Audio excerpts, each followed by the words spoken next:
Hello friends, welcome to our channel Indian Comics Universe. तो आज की कॉमिक्स है नरक नाशक सीरीज की फोर्थ कॉमिक्स नरक आहुति का सेकंड पार्ट। तो चलिए शुरू करते हैं बिना किसी देरी के। ये बामिया और ये इच्छाधारी सेना इन दोनों के ही आदेशों पर कार्य कर रहे हैं।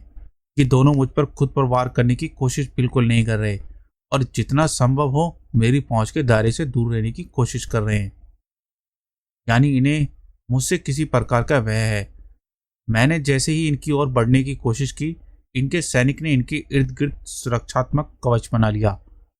इन तुच्छ लड़के का यह दुस्साहस कि हम पर आक्रमण करने की दृष्टा करें। हमारे चहु और सुरक्षा घेरा बनाओ सैनिकों, लाख सुरक्षा घेरे बना लो, पर जिसे नरकनाशक नाम की आफत खेल लेती है उसकी सुरक्षा कोई सेना नहीं कर सकती। धार! यह बात तय है कि तिलिस्म के इस चरण को पार करने की कुंजी इन दोनों चंगू मंगू को हराना है और इन तक पहुंचने के लिए इस इच्छाधारी सेना से द्वंद्व करना होगा। और जो काम दिमाग से किया जा सकता है उसके लिए समय और ताकत क्यों व्यर्थ की जाए। कि हम पर नाग छोड़ रहा है, इसके पीछे अवश्य ही इसकी कोई चाल है। ये साधारण नाग भला हमारा क्या बिगाड़ लेंगे मूर्ख? जरूर बिगाड़ लेंगे, क्योंकि ये कोई साधारण नाग नहीं बल्कि इच्छाधारी की इच्छाधारी विसर्पी है। जब तक शितिका और अग्निका तुम्हारी इच्छाधारी सेना को संभालेंगी, तक्षिका तुम दोनों चंगू मंगू को अपनी तंत्र जगड़ में कैद कर चुकी होंगी। देखो, देखा क्रोधिराज, तुम्हारा अति आत्मविश्वास हमारी पराजय का कारक बन रहा है। बहुत झगड़ चुके तुम दोनों, अब समय आ गया है कि एक दूसरे से मेल मिलाप कर लो। अरे, इनके शरीर तो एक दूसरे से जुड़ रहे हैं, क्योंकि ये दोनों एक ही हैं, एक ही प्राणी के दो स्वरूप, एक शांत तो दूसरा क्रोधी। तुम विलक्षण शक्तियों के ही नहीं, विलक्षण बुद्धि के भी स्वामी हो लड़के। मैं भूमिगत इच्छाधारी नागों का सम्राट तक्षक राज हूं। इस मंदिर रूपी तिलिस्म की सुरक्षा का दायित्व मुझ पर और मेरी सेना पर है। मेरे दोनों विपरीत रूपों का समागम ही इस तिलिस्मी सुरक्षा का तंत्र तोड़ने की कुंजी था, जो कि किसी भी प्राणी के लिए लगभग असंभव कार्य है। तुमने कैसे जाना कि क्रोधिराज और शांतराज एक व्यक्ति के स्वरूप हैं? ये आदेश सेना कभी भी दो सेना नायकों से आदेश नहीं लेती। शांतराज और क्रोधिराज की वेशभूषा भले ही अलग अलग थी, पर उनकी शक्ल, सूरत, कद काठी हुबहू एक जैसी थी। जुड़वा व्यक्तियों में भी कोई ना कोई असमानता होती है, पर ये दोनों ऐसे थे जैसे एक ही व्यक्ति के दो फाड़ कर दिए गए हों। सबसे बड़ी बात, उन दोनों का मुझ पर आक्रमण ना करना एक संपूर्ण योद्धा के लिए क्रोध की शक्ति और शांत दिमाग की सूझ दोनों के समान रूप से आवश्यक हैं। अगर ये दोनों साथ ना हो तो कोई भी युद्ध संपूर्ण नहीं होता। क्रोधिराज और शांतराज इसी के लिए खुद नहीं लड़ रहे थे, क्योंकि वे संपूर्ण नहीं थे। एक पुराने श्राप ने मुझे ये दो हिस्सों में फाड़ दिया था। ये श्राप इस पूरे प्राणी जगत में अगर कोई तोड़ सकता था तो वह नागों के इष्ट देव देव कालिए के वरदान से जन्मा बालक। तुम कोई साधारण प्राणी नहीं हो। ऐसे ही गल्पकथा से पहले त्रिशवी से भी सुन चुका हूं, पर मेरे जन्म का श्रेय अगर किसी को जाता है तो वह मेरे माता पिता नागश्री और प्रोफेसर नागमणि। इस सच को दुनिया का कोई भी ताकत झुटला नहीं सकता। समय में वह ताकत है जो अक्सर सच को भी झुटला देती है। बहरहाल, हमें परास्त करके तुमने तिलिस्म के इस चरण को पार कर लिया है। यदि तुम इस मंदिर के तिलिस्म के अंतिम चरण को भी पार कर जीवित निकल सके तो ये तुम्हारे काम आएगा। यह क्या है? ये सर्पशंकी है। संसार में अलग अलग नाग जातियों के पास अपनी सेना के आह्वान हेतु सर्पशंकी होते हैं। ये भूमिगत नागों का सर्पशंकी है, जो मैं तुम्हें मेरा पूर्ण रूप वापस प्रदान करने के लिए उपहार स्वरूप दे रहा हूं। जीवन में एक बार तुम इस सर्पशंकी का प्रयोग कर सकते हो। सर्पशंकी के आह्वान पर मैं और मेरी भूमिगत इच्छाधारी सेना एक बार तुम्हारे आदेशों का अधीन होंगे। इस तिलिस्म के अंतिम चरण का मार्ग इन सैकड़ों वामियों में से किसी एक में है। विदा नरकनाशक। ये सभी वामियां एक दूसरे से जुड़ी हुई हैं। तक्षक राज ने कहा था कि तिलिस्म के अगले चरण का द्वार इन्हीं बामियों में से किसी एक में है। यानी वह इकलौती ऐसी बामी होगी जो कि बाकी बामियों से जुड़ी हुई नहीं, बस मुझे उसे ढूंढना होगा। जाने कितने घंटे सही बामी की तलाश में भटकता रहा वह। हर एक बामी के भीतर सैकड़ों बामियां हैं और उन सैकड़ों बामियों में से हर बामी सैकड़ों बामियों इस प्रकार जुड़ी हैं कि मैं घूम फिर कर उसी बामी पर पहुंच जाता जहां से चलना शुरू किया था।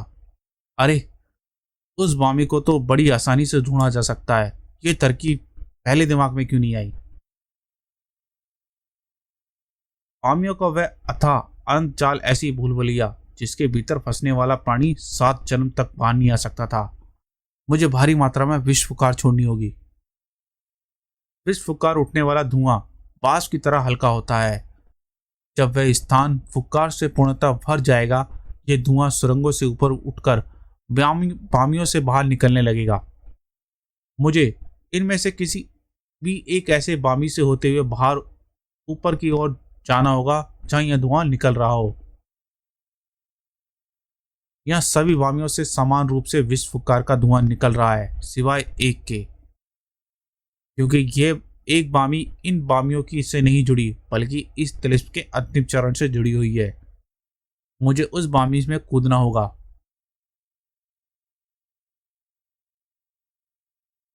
ताकि इस तिलिस्म के अंत तक पहुंच सकूं। इस तिलिस्म के नहीं, तू अपने अंत तक पहुंच गया है लड़के।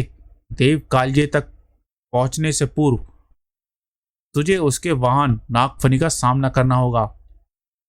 फिर से देव कालजयी, ये बंदा काफी पॉपुलर है तुम इच्छाधारियों के बीच।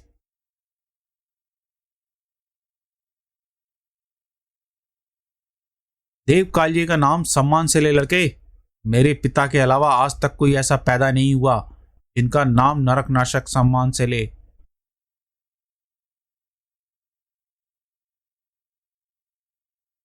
फिलहाल मैं तुझे वह हाल करने वाला हूं कि तुम जरूर नरकनाशक का नाम सम्मान से और भय से लोगे। और दम है तुझे अपनी शक्ति पर, तेरे प्राणों समेत ये दम भी निकल जाएगा। जैसा कि मेरे सभी साथी जानते हैं कि त्रिशर्पी के अतिरिक्त नागराज के शरीर में वास करने वाली नाग शक्तियां में नागफनी सर्प प्रमुख है। इसकी अचूक मारक क्षमता और घातकता से तो आप सब परिचित हैं ही। ये प्रथम अवसर था जब नरकनाशक नागफनी की शक्तियों से दो चार हो रहा था। नागफनी खुद इच्छाधारी नागों के देवता का वाहन है। उसकी शक्तियों के सामने नागराज की स्थिति किसी बालक के समान ही थी। नागराज की कोई भी शक्ति उसे नागफनी की कुंडली से बचाने में सक्षम नहीं थी। दिमाग भी जवाब दे रहा था उसका। उसकी कुंडली तो मेरे पूरे शरीर को जकड़ती जा रही है। मेरी पूरी ताकत लगाकर भी अपने शरीर को 1 इंच भी नहीं हिला पा रहा हूं। कुंडली ने मुझे इस प्रकार जकड़ा हुआ है कि मेरे नाग सैनिक और त्रिशर्पी भी शरीर से बाहर नहीं निकल सकते और ना ही मैं अपने दांत इसके शरीर में गड़ा सकता हूं। उफ, अब तो इसकी जकड़ से मेरी पसलियां भी कड़क रही हैं। इससे पहले कभी इतना असहाय और बेबस नहीं हुआ था मेरा बेटा। उससे मीलों दूर बैठे बैठे हुए ये दृश्य देख रहा था मैं। आप अंदाजा नहीं लगा सकते किस बेबसी का एहसास हो रहा था मुझे। आज सोचता हूं काश उस दिन मर ही गया होता वह कमबख्त। नहीं, नहीं, मैं ऐसे नहीं मर सकता। पापा को ऐसे निराश नहीं कर सकता मैं। कोई तो तरीका होगा इसकी जकड़ से बच निकलने का। मेरी बात सुनो राज। तक्षिका तक्षिका मुझे मानसिक संदेश भेज रही है। नागफनी की जकड़ से निकलने का सिर्फ एक ही तरीका है तुम्हारे पास। कौन सा तरीका तक्षिका? मैं इस अवस्था में अपनी किसी भी नाग शक्ति का प्रयोग नहीं कर सकता। तुम्हारी नाग शक्तियां असीमित हैं राज। अपनी कई नाग शक्तियों से तुम अभी खुद ही अभिन्न हो। इनमें से एक है तुम्हारी इच्छाधारी शक्ति। इच्छाधारी शक्ति? एक आम नाग अपना 100 वर्ष का जीवन जीने के पश्चात इच्छाधारी शक्ति का स्वामी बनता है, पर तुम्हारे भीतर यह शक्ति पहले से ही विद्वान है राज। जब मैंने तुम्हारे शरीर में प्रवेश किया था तभी तुम्हारी असीमित इच्छाधारी शक्ति को महसूस कर लिया था, जो कि अभी सुप्त अवस्था में है। तुम्हें अपनी इच्छाधारी शक्ति जागृत करनी होगी। ऐसा कैसे हो सकता है तक्षिका? मैं इंसान हूं। मैं इंसान से नाग कैसे प्रवृत्त कर हो सकता हूं? बहस का समय नहीं है राज, यही एक आखिरी रास्ता है। ध्यान एकाग्रित करो और अपनी सुप्त इच्छाधारी शक्ति को जागृत करने की चेष्टा करो। यह तथ्य मेरे लिए भी उतना ही चौंकाऊ था जितना कि नागराज के लिए। उसकी बाल्यावस्था से किशोर अवस्था तक उस पर अनेक प्रयोग किए थे मैंने। रक्त कणों से सूक्ष्म सर्प एक बात है, परंतु वह खुद एक नाग के रूप में परिवर्तित हो सकता है, ये बात तो मेरी भी कल्पना से परे थी। क्या वाकई नरकनाशक अपने इंसानी रूप को एक नाग में परिवर्तित कर सकता था? कितना ही असंभव क्यों न लगे, पर कई अंतिम विकल्प थे उसके बीच बच निकलने के। मन एकाग्रित करो, अपने शरीर के प्रत्येक कण में प्रवहित होते रक्त के बहाव को महसूस करो। यह एहसास तुम्हें तुम्हारी शारीरिक कणों की संरचना में जोड़ेगा।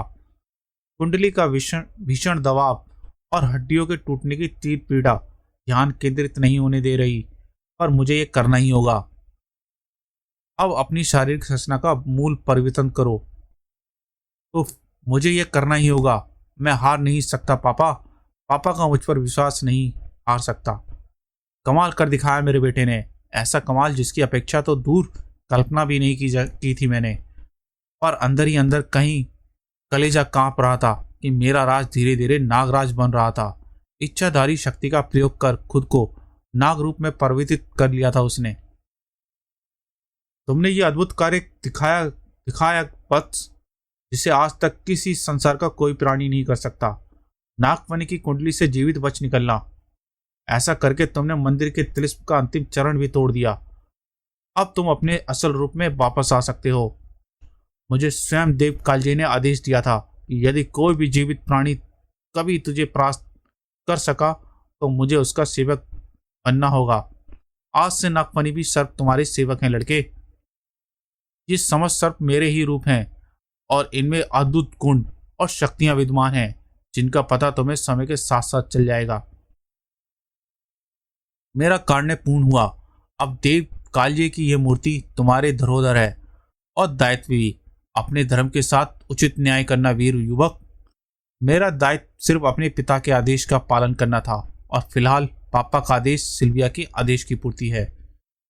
इस मूर्ति को मुझे सिल्विया तक पहुंचाना है और मेरा काम खत्म आते होते पाप बेकार की भाषण का झाड़ गया नागफनी।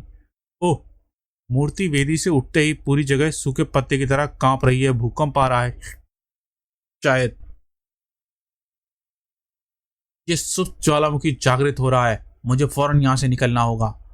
बूम राम। नरकनाशक को हरा सके ऐसी शाह इस धरती पर कोई नहीं है।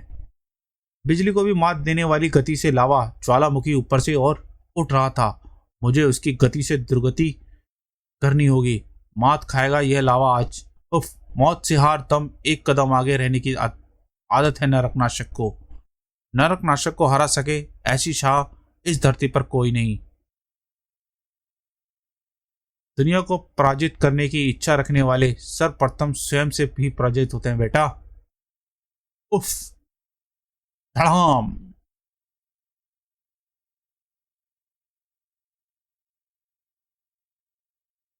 बनारस घाट पर नाव। रुक जाओ नागराज, ऐसा गजब मत करो। तुम्हें हमारी कसम नागराज भैया, अपनी जान ना लेना। तुम्हें इन बच्चों की कसम नागराज, अपनी जान जरूर लेना, वरना इसकी जिंदगियां इनके शरीर से कोड़ बनकर फूट निकलेंगी। समय बर्बाद मत कर।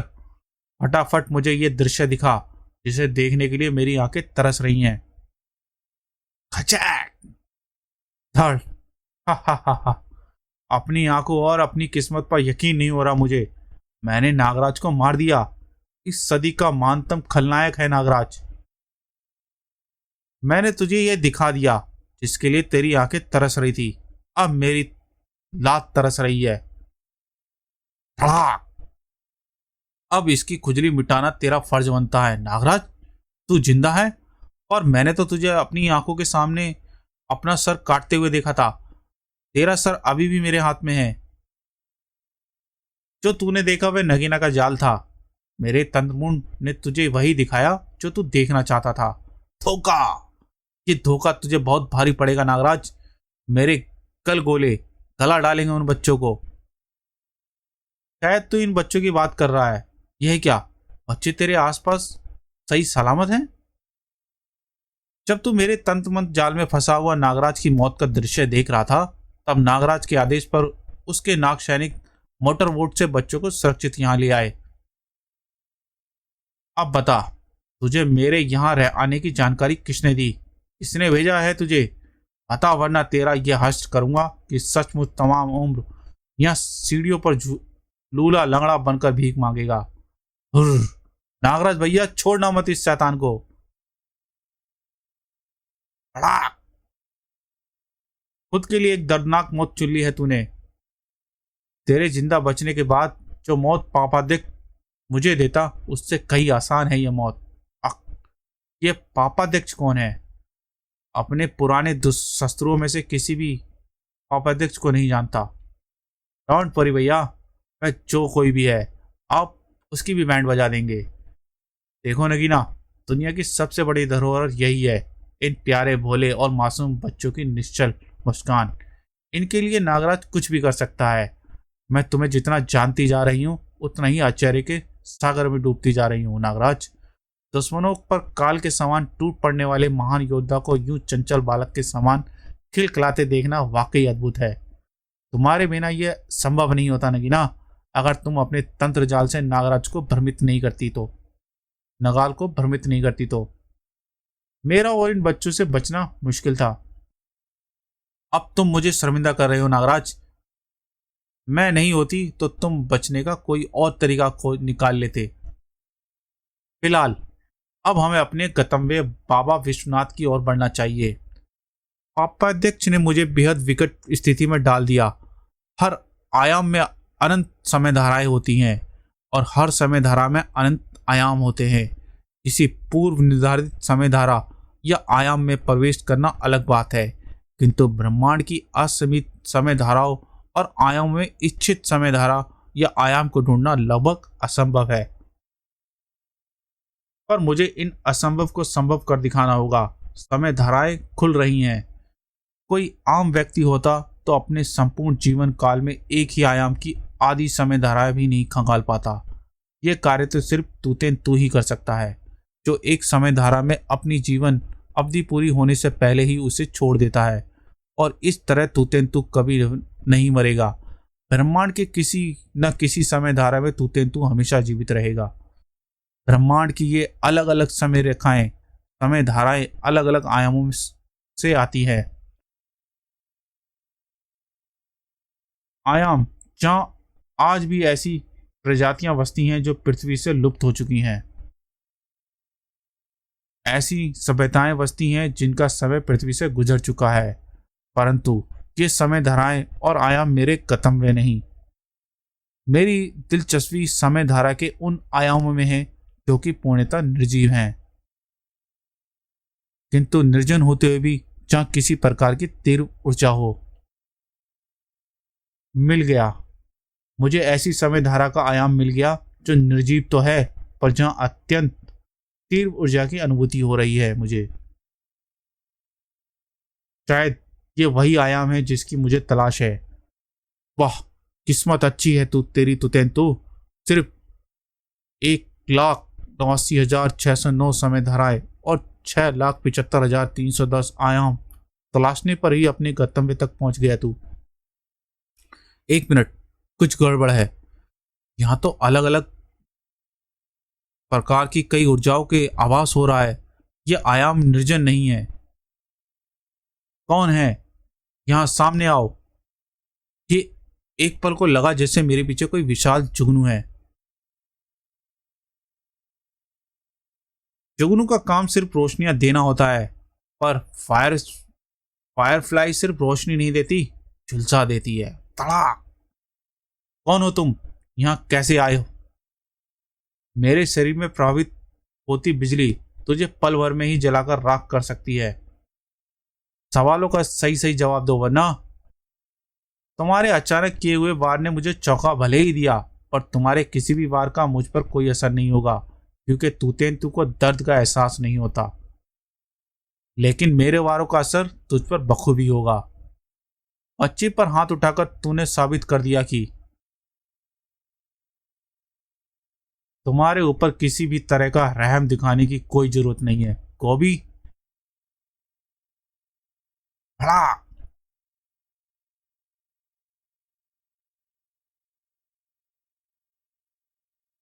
सिटी ऑफ अमंत्रा, इंडिया प्रोविजन नाउ। समय की रेत में दफन देवता, थोथ के नाग पुत्रों, पिरामुंडों की रानी, आंखें सामन तुम्हारा आह्वान करती है। यदि तुमने मेरी गुहार ना सुनी तो मैं इस अग्नि में कूदकर अपना सर्वस्व राख कर दूंगी। ओह, हवन कुंड की आग मुझे जला नहीं रही। यानी हमने तुम्हारी गुहार सुन ली है पिरामिडों की रानी। क्या चाहती हो तुम हमसे? जादू के सहनसा, तंत्र तक्षक तुतेन खामन का जीवन। जीवन और मृत्यु देना हमारे बस में नहीं, ये बात तुम अच्छी तरह जानती हो। परंतु समय द्वार खोलना तो आपके बस में है। नागराज इच्छाधारी नागों का तक्षक है। उसने इस पिरामिड में मौजूद समय द्वार को हमेशा के लिए बंद करने का आदेश दिया था। अब वह समय द्वार कभी नहीं खोला जा सकता। मुझे आपके कथन पर विश्वास नहीं। क्या यही बात आप मेरी आंखों में डालकर कह सकते हैं? हम पर अविश्वास जताकर तुम हमारा अनादर कर रही हो आंखें खामन। हम मिथ्या नहीं कह रहे, इसलिए हम तुमसे आंखें मिलाकर ये बात कह सकते हैं कि हम समयधारा नहीं। ओह, हा हा हा। मूर्ख नागपुत्रो, तुम ये भूल गए कि आंखें सावन की सबसे बड़ी शक्ति उसकी जादुई आंखें हैं, जो देवताओं को भी सम्मोहित कर सकती है। अब तुम मेरे आदेश के गुलाम हो। अब तुम्हारी मदद से मैं ना सिर्फ तूतेन खामन को जीवन दूंगी, बल्कि इच्छाधारी नागों पर भी अपने वर्चस्व स्थापित करूंगी। सम प्लेस अननोन जगह पर अभी के समय। कौन था वह साधु जिसने नागराज का रास्ता रोका? नागराज की सवारी सरपट को सिर्फ हाथ के इशारे से गिरा दिया। ऐसी विलक्षण शक्ति किसके पास हो सकती है? बताएं प्रोफेसर, हम भी जानने को उत्सुक हैं। ये इस कथानक का अंतिम और सबसे कठिन पड़ाव है महामहिम। पापाध्यक्ष, मैं निश्चय नहीं कर पा रहा कि इसे किस तरह से बयां करूं। आपने अब तक हमें जो भी सुनाया वे एक कथा नहीं, एक पिता के जज्बात थे। वे जज्बात जिन्होंने आपको अब तक संसार का सबसे क्रूरतम खलनायक नहीं बनने दिया प्रोफेसर। भावनाएं अगर लंबे समय तक दिल के भीतर दबी रह जाएं तो धीरे धीरे रोग का रूप धारण कर लेती हैं। ये रोग शरीर को नहीं, आत्मा को रुग्ण बनाता है। भावनाओं के बहाव को बहकर निकल जाना ही अच्छा है। आप सही कह रहे हैं महामहिम पापाध्यक्ष।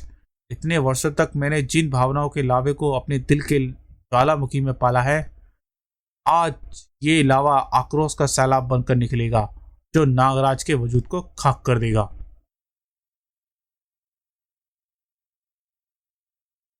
नरक नाशक के साथ साथ मैं खुद भी हतप्रभ था कि आखिर ऐसा कौन तुर्रम खां पैदा हो गया जो मेरे अविजय बेटे को हाथ के एक इशारे पर अर्श से फर्श पर ले आया। कौन हो तुम? शक्ल और लिबास से तो कोई सन्यासी लगते हो। मेरा रास्ता क्यों रोका तुमने? तुमने सही कहा वत्स, मैं सन्यासी हूँ। तुम्हारा रास्ता इसलिए रोका मैंने क्योंकि तुम्हारे चलने के लिए गलत रास्ता चुन लिया है। तुम भटके हुए को सही रास्ता दिखाना मेरा काम है। मेरे लिए जीवन में सिर्फ एक ही मार्ग सही है जिस पर मेरे पिता मुझे चलने को कहें। इसके अलावा बाकी हर मार्ग और उसे दिखाने वाला हर इंसान मेरा दुश्मन है।